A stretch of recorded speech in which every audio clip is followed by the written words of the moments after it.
Hola chiques, en esta segunda clase de post cosecha, llamada Fisiología post cosecha 2, vamos a trabajar sobre dos aspectos fundamentales de la post cosecha, dos fenómenos fundamentales que son la respiración y la transpiración. Vamos para retomar el tema, vamos a recordar un poco y vamos a ver que los productos frescos están vivos, respiran, liberan calor,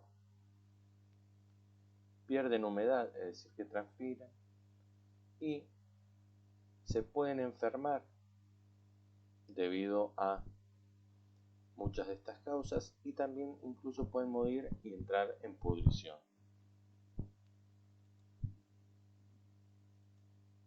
¿Qué vamos a ver primero? Veamos primero en lo que es la respiración. En cuanto a respiración, ¿qué vamos a ver?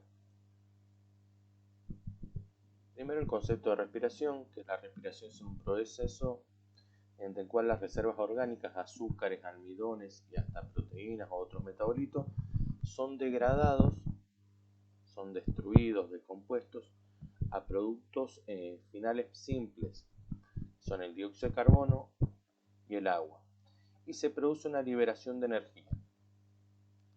Esta liberación de energía es la que permite al organismo cosechado o sin cosechar, en este caso cosechado, poder seguir viviendo.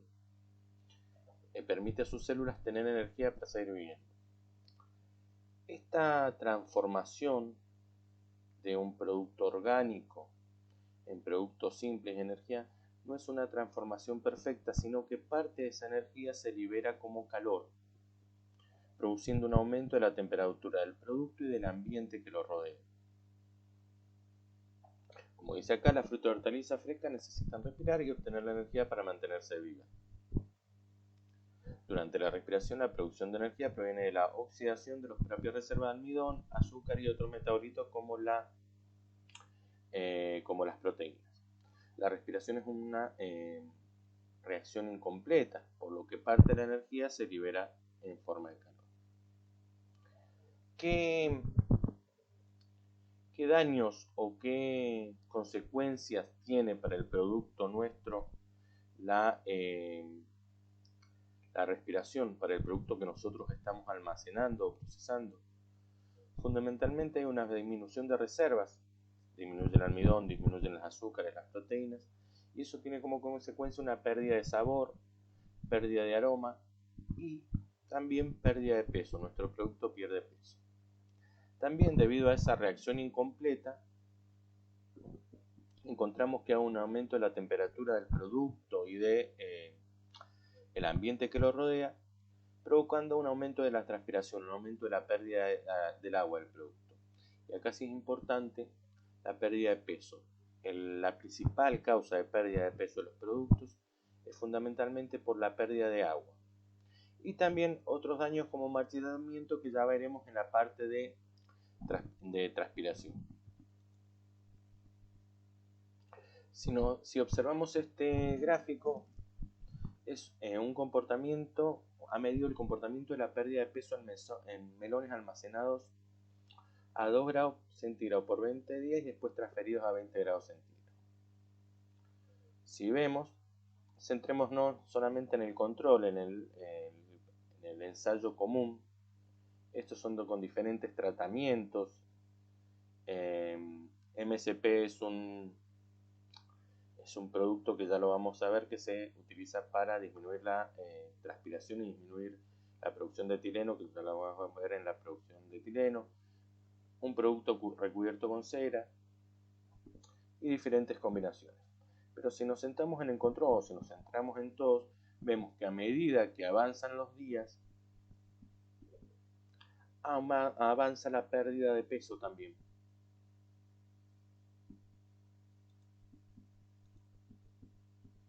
Avanza la pérdida de peso. Bien, ¿cómo medimos la transpiración? La transpiración la medimos a través de la tasa respiratoria. La tasa respiratoria es cuánto respira el producto por unidad de peso y por unidad de tiempo. Y yo lo puedo medir a través del oxígeno consumido por unidad de peso o por unidad de tiempo, o por el dióxido de carbono liberado también por unidad de peso o unidad de tiempo. En la bibliografía ustedes van a encontrar la tasa respiratoria expresada en cualquiera de estas dos formas. Bien,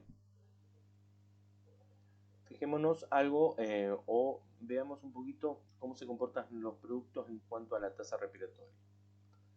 Tenemos productos que tienen una tasa respiratoria muy baja, menor a 5 miligramos de dióxido de carbono por kilogramo por hora, como son los frutos secos, nueces, almendras, castañas y los dátiles, que son productos de las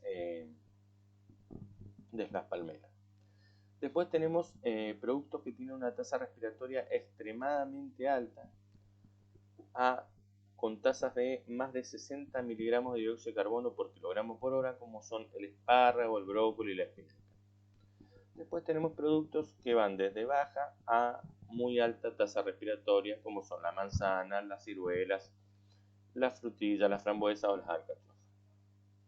Este cuadro está puesto principalmente para ver que hay una gran variedad de comportamientos en cuanto a tasa respiratoria relacionado al tipo de producto de trabajar. Otro ejemplo que les quería poner es un ejemplo muy interesante, que es el de la lechuga. En el eje vertical está la pérdida de peso y en el eje horizontal está la temperatura. Fíjense cómo la temperatura, a medida que aumenta, incrementa la pérdida de peso en tres tipos de lechuga: lechuga de cabeza, lechuga romana y lechuga de hoja suelta. La lechuga de cabeza es la arrepollada, comúnmente en otros países se llama iceberg o iceberg. Fíjense que a 0 grados centígrados tenemos una pérdida de peso y a 10 grados centígrados casi se ha duplicado esa pérdida de peso. Bien, ¿qué factores afectan a la respiración? Acá dividimos los factores que afectan o que modifican o que influyen en la respiración en factores del producto y factores ambientales. Dentro de factores de producto tenemos al tipo de producto, y dentro de factores ambientales tenemos los daños mecánicos y la sanidad del producto, si el producto está dañado, la temperatura y la composición de la atmósfera.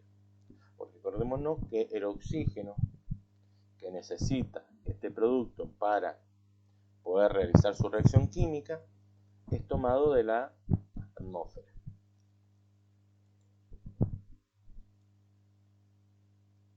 Vamos con el tipo de producto. Dentro del producto, ¿qué tenemos que evaluar para analizar su dinámica respiratoria? Primero de todo, el tipo de tejido, órgano o variedad. Encontramos que los órganos en activo crecimiento, como flores, inflorescencias, yemas, tienen mayor tasa respiratoria que las hojas. Y a su vez, las hojas tienen mayor tasa respiratoria que los frutos y los frutos tienen mayor tasa respiratoria que las raíces. Esta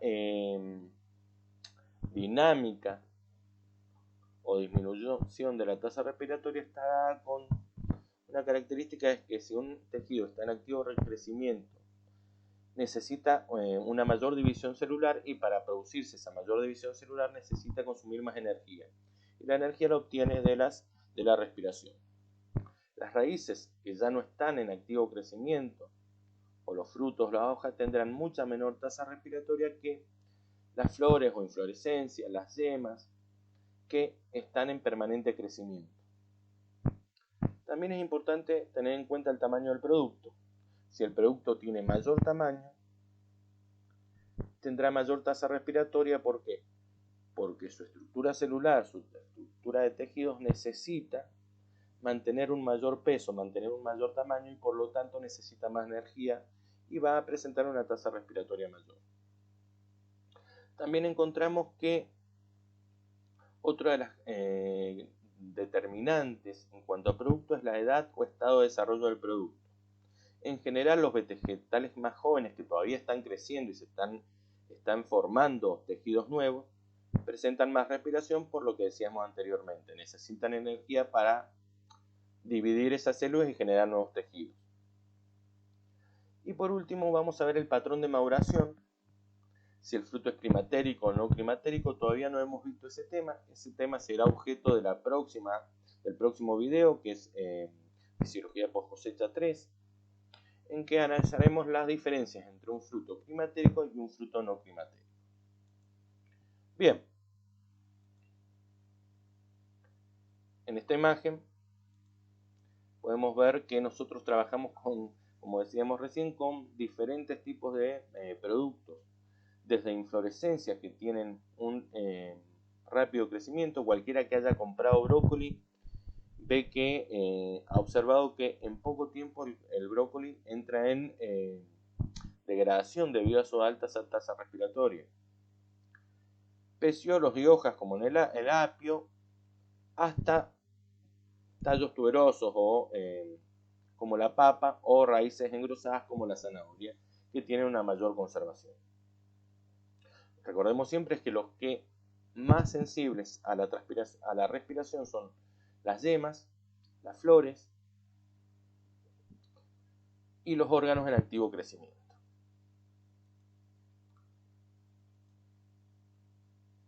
Vamos a los daños producidos por factores externos al producto.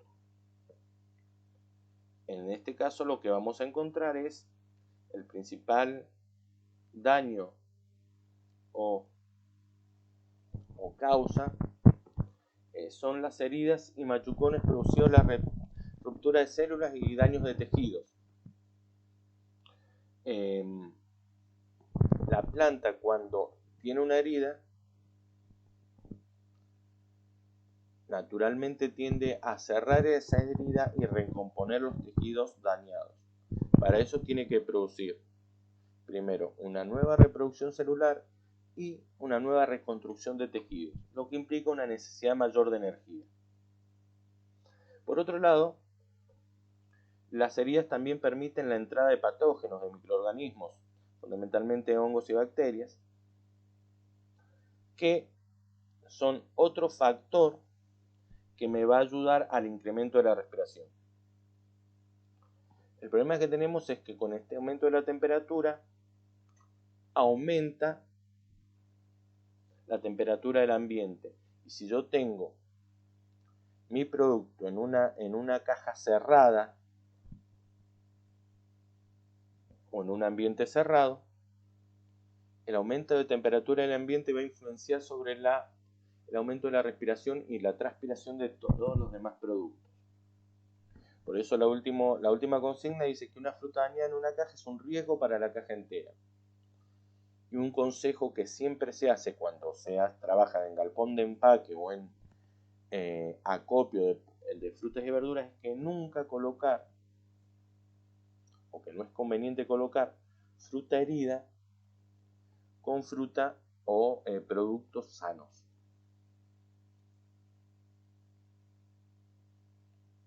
Este daño mecánico puede ser ocasionado por factores naturales, granizo, lluvia, insectos, vientos, que nosotros podemos controlar hasta determinado momento, pero que en realidad serían incontrolables.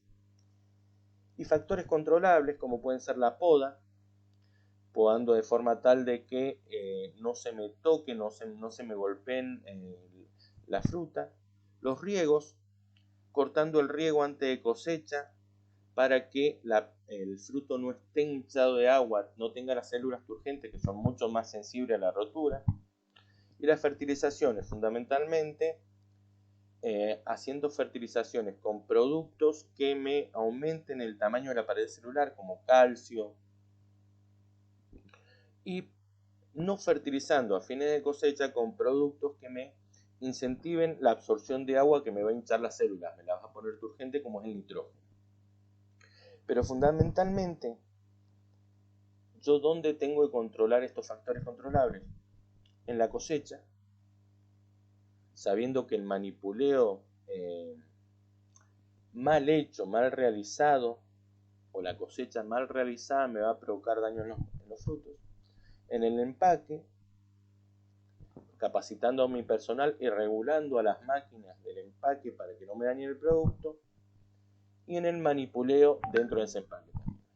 Aquí tenemos dos fotos muy bonitas, que es dos daños que se producen generalmente, que es daño por presión, cuando yo coloco más fruta que la necesaria o que la aconsejada dentro de un recipiente. Y daño por impacto, cuando el producto choca y se rompe. Acá tenemos algunos ejemplos que son: este tomate verde tiene un daño por golpe. Estas heridas, estas rajaduras son por daño por golpe. En este caso vemos tomate con daños por vibración. Esas manchas oscuras, estas rajaduras, han sido producidas por el daño por vibración en el transporte. Y acá tenemos un daño por compresión, por aplastamiento, por presión en banana. Esta mancha, este color más oscuro, es debido a daños por compresión. Finalmente, lo que les puedo decir es que los daños mecánicos, este tipo de daños, hay que tenerlos muy en cuenta porque son la principal causa de pérdidas o de descarte de los productos hortifrutícolas frescos.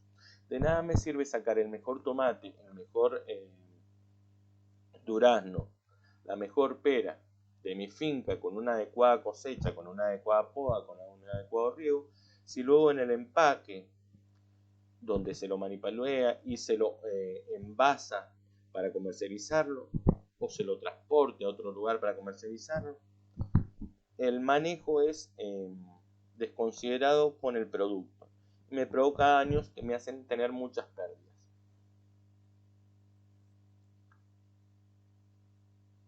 Acá vemos otro ejemplo de cómo, a partir de las heridas, de los daños que se producen, me aparecen en general enfermedades fúngicas, hongos, que me ocasionan también muchas pérdidas.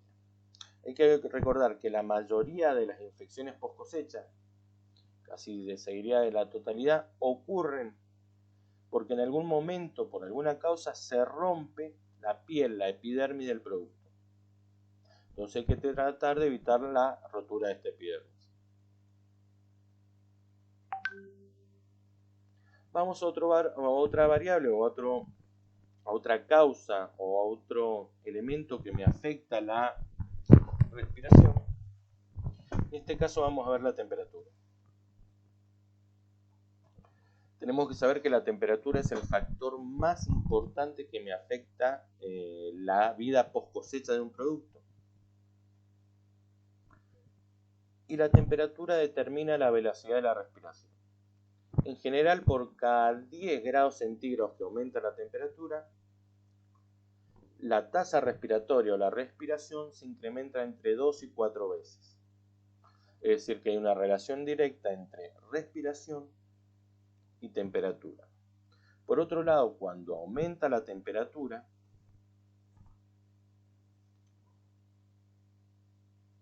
la respiración se incrementa. Y al incrementarse la respiración, hay una liberación mayor de calor que hace aumentar la temperatura.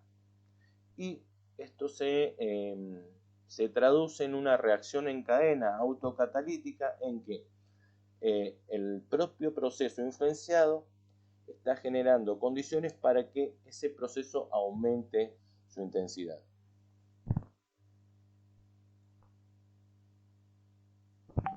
Este gráfico es el gráfico, uno de los gráficos fundamentales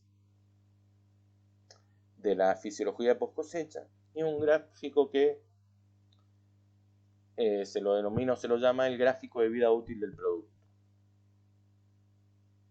Es un gráfico que por un lado evalúa los días de vida útil del producto y por el otro lado la temperatura de almacenamiento del producto. Como vemos, a medida que aumenta la temperatura del producto, la vida útil de este producto va disminuyendo. Por eso está la importancia de controlar la temperatura en post cosecha con preenfriados, cámaras de frío y otras formas que ya veremos en el capítulo de frío.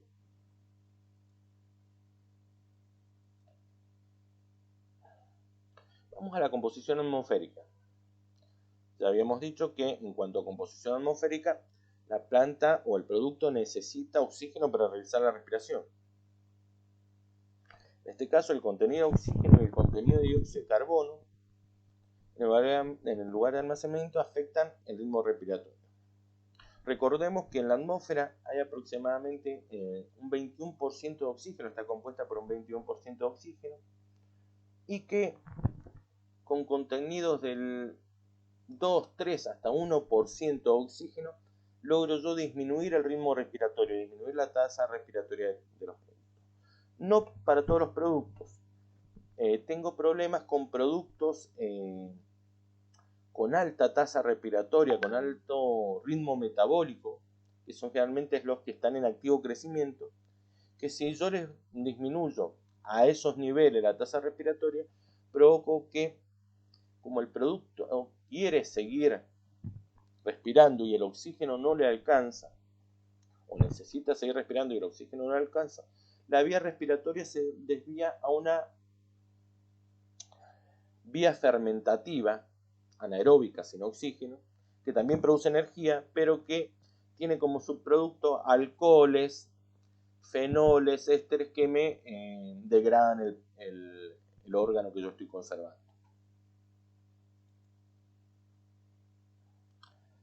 Terminado respiración, vamos al segundo tema, que es la transpiración, la pérdida de agua del producto. Es un fenómeno físico que consiste en la pérdida de agua del interior del producto en forma de vapor, que se puede perder a través de las cutículas, a través de una herida, a través de los estomas y lenticelas. Cuando el producto mío está unido a la planta, esa pérdida de agua se ve compensada, se ve recuperada por la absorción de las raíces y el transporte de agua a través de la savia.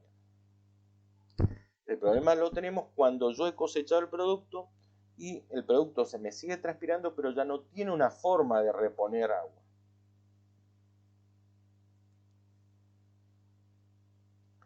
¿Cuáles son las consecuencias más importantes de la transpiración?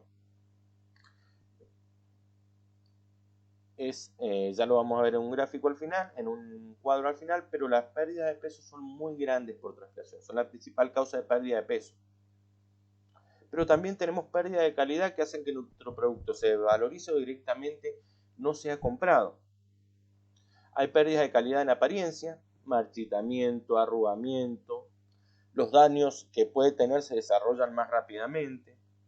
Hay una pérdida de textura, pérdida de turgencia, se siente blando el producto, hay flacidez. Hay pérdida de jugosidad, al no tener agua no se lo siente jugoso el producto. Y también hay una pérdida de calidad nutricional, ya que la transpiración desencadena mecanismos y procesos que llevan a la pérdida de vitamina A y de vitamina C. Recordemos, chicos, que las frutas son un 80% de agua y las hortalizas en general, excepto las hortalizas más secas como la zanahoria o la papa, pero las hortalizas en general como un tomate, llegan a tener hasta un 95% de agua. Entonces, cualquier pérdida de agua en el producto almacenado va a implicar una pérdida de peso. Acá tenemos algunos ejemplos de daños por transpiración: arrugamiento en tomate, arrugamiento en papa, en manzana, marchitamiento en acelga, pérdida de turgencia en cebolla, y además es una vía importantísima de entrada de microorganismos la transpiración en cebolla. Fíjense cómo se ha arrugado este pimiento o la pérdida de sustancia en un yogur. Estos son todos síntomas de problemas con transpiración. ¿Qué factores me determinan la transpiración? También tenemos factores internos y factores externos. Entre los factores internos tenemos el tipo de tejido. Y acá tenemos que las hortalizas de hojas, las que tienen gran superficie, pierden más agua que los frutos tiernos, y estos a su vez pierden más agua que los tubérculos o raíces engrosadas como la zanahoria, remolacha, papa, etc. Entonces, a la hora de prever una estrategia para evitar la transpiración, recordar que siempre las que van a perder más agua van a ser las hortalizas de hoja, y las que van a perder menos agua van a ser los órganos que han estado enterrados en el suelo. También otro factor que me condiciona la transpiración es la naturaleza de la superficie. Si la superficie tiene una cutícula gruesa, como puede ser un melón, va a transpirar mucho menos que si tiene una cutícula mucho más fina, como puede ser un tomate o un durazno. Otro factor importante son las lesiones epidérmicas, las heridas. Cualquier lesión epidérmica o herida implica, además de lo que ya hablamos en la respiración, una pérdida de humedad y una consiguiente disminución del agua que tiene el producto. También es importante evaluar la relación superficie-volumen. En general, las verduras más planas o los productos más planos que tienen más superficie, como las verduras de hoja, lechuga, acelga, espinaca, apio, presentan mucho más relación superficie-volumen y por lo tanto presentan mucho más transpiración que los productos que tienen cuerpo, que tienen un volumen mucho mayor, como pueden ser un durazno, un melón, una sandía. Por otro lado también, y relacionado también con la respiración, está el grado de madurez de los tejidos. Los tejidos inmaduros que no están creciendo, que están creciendo activamente, en el que sus células se están dividiendo, van a transpirar más que los tejidos maduros. ¿Por qué? Porque estos tejidos inmaduros van a generar más calor debido a la respiración y van a tener que eliminar más agua para mantener su temperatura. Vamos a los factores externos. Entre los factores externos tenemos la humedad relativa, la humedad del aire. Mientras menos humedad haya en el ambiente, más desecación va a haber del producto. Es decir, que más va a transpirar el producto. Ya lo vamos a ver en un grafiquito en la filmina siguiente. En cuanto a la temperatura, mientras más temperatura haya, más transpiración va a haber. En cuanto al movimiento de aire, y fundamentalmente para trabajar en el almacenamiento, cuando yo tengo el producto guardado, el movimiento del aire por una remoción de una capa límite, que vamos a ver en la próxima filmina, me aumenta la transpiración. Y otras causas pueden ser la presencia de ceras, barnices, el tipo de envase y envases inteligentes que regulan la transpiración, que me pueden condicionar esto. Bien, en cuanto a transpiración y cuanto a humedad relativa y movimiento del aire, yo tengo que saber algo. Mi producto transpira porque hay un déficit de humedad en el aire. ¿Qué quiere decir eso? Que la humedad relativa en el aire, en la atmósfera que lo rodea, es menor que la humedad relativa dentro del producto. Entonces el producto va a tender a perder humedad en forma de vapor de agua. Esto que ustedes ven 97, 93, 87, 80 se llama gradiente de humedad o gradiente de humedad relativa. Si yo tengo una alta humedad en todo el ambiente, el producto no va a perder agua porque no va a existir la tendencia a salir de agua del producto. Esto tiene que ver con el equilibrio que se produce entre el ambiente interno y el ambiente externo, un equilibrio de potenciales. Ahí nos meteríamos mucho en física de fluidos, un equilibrio de potenciales, y en la naturaleza se tiende a mantener el equilibrio. cuando en el producto haya un 100% de humedad relativa y en el ambiente haya un 100% de humedad relativa, no va a haber energía que pueda producir el movimiento de vapor de agua. Ahora, si en el ambiente hay un déficit de humedad relativa, es decir, que es menor que la humedad relativa dentro del producto, va a haber una salida de agua en forma de vapor desde el producto hacia el ambiente. ¿Por qué hablábamos recién en la filmina anterior del movimiento del aire?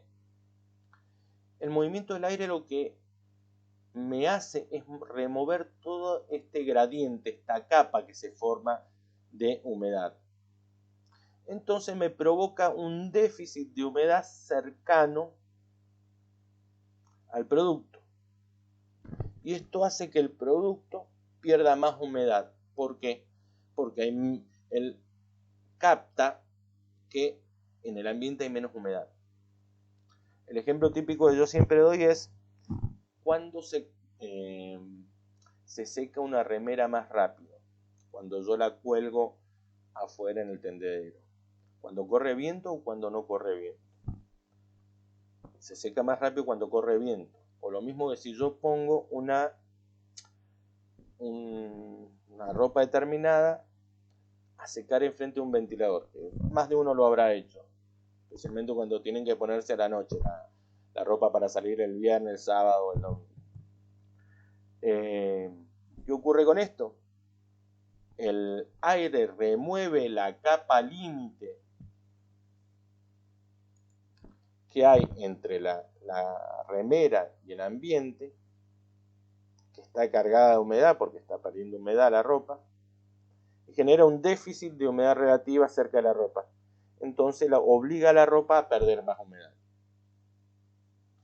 Esa sería la causa por la que tenemos que manejar en almacenamiento muy bien la humedad relativa y el factor del movimiento del aire. Bien, chicos, con esto terminaríamos este segundo abordaje de fisiología post cosecha y nos estaríamos viendo en próximas clases.